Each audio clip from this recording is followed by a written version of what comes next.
the latest episode of Accused, we get an unexpected cliffhanger as a wife finds herself dealing with her ex-husband who throws the full weight of his money around, as well as his connections, in order to ruin her completely. To give some backstory, at least on the marriage, Jason and Morgan have been married since Morgan was potentially in her early 20s. They have one son together, and Jason has been consistently a good provider. He has been someone who's always made a good amount of money, and for a certain amount of time, Morgan was able to be a stay-at-home mom. But lately, she's wanted to get back into teaching and working, so she became a teacher.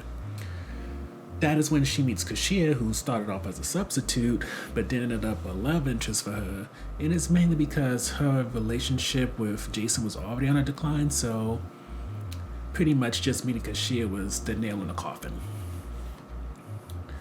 With that said, her deciding to get a divorce from Jason, it doesn't go well for him.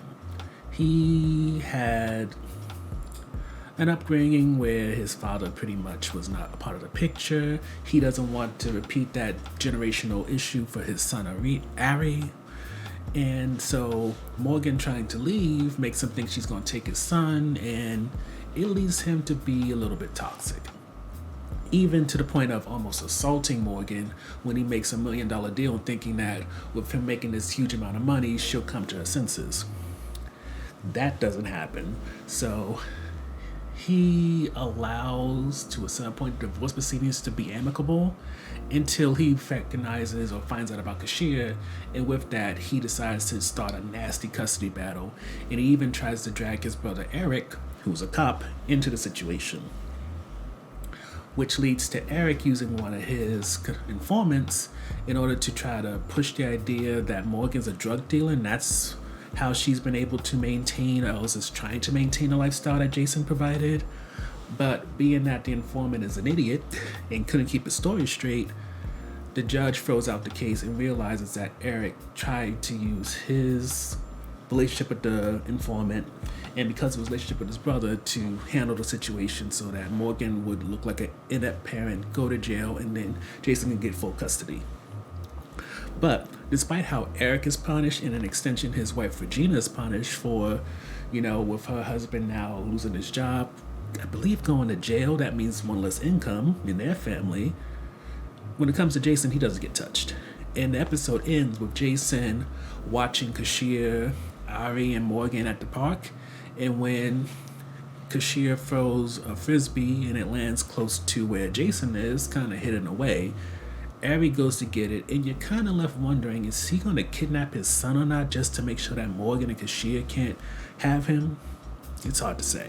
So, in terms of highlights, while we have seen episodes end, like the Whitney Cummings episode, where there wasn't necessarily a resolution or justice, this one is different in a way, because the ending leaves things a bit more open-ended than the Whitney Cummings episode, since Jason was the person who was causing all the issues, and it's clear that he's not going to stop.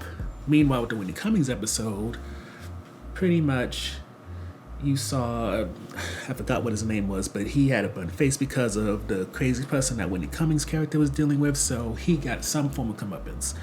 This episode didn't get it, so we can only hope for season 2 that maybe we get something, but there's no guarantees that when it comes to this show, whether it's going to be a pure anthology where in season 2 we're not going to see any of these people again, or maybe in season 2 we may get some hints of what may have happened to the characters featured in season 1. With that said, I have to admit, I'm a bit on the fence about how everything goes by so quickly. Now, this isn't to say I want an episode that goes at a snail's pace, but I got to say the way this episode sped through the divorce proceedings, Morgan and Kashia getting together, and even the court case, it felt a bit off. Overall, this episode of Accused continues to push that it wouldn't be the worst thing if some stories got to be multiple episodes. And even if they're not multiple episodes, maybe that we can revisit them in some ways. Like, I think in HBO's Love Life, which unfortunately got canceled, while we didn't get to see much of Anna Kendrick's character from season 1, she did make an appearance in season 2, so we kind of got some type of idea of what was going on. And if the second season of The Accused can do something like that, that would be excellent.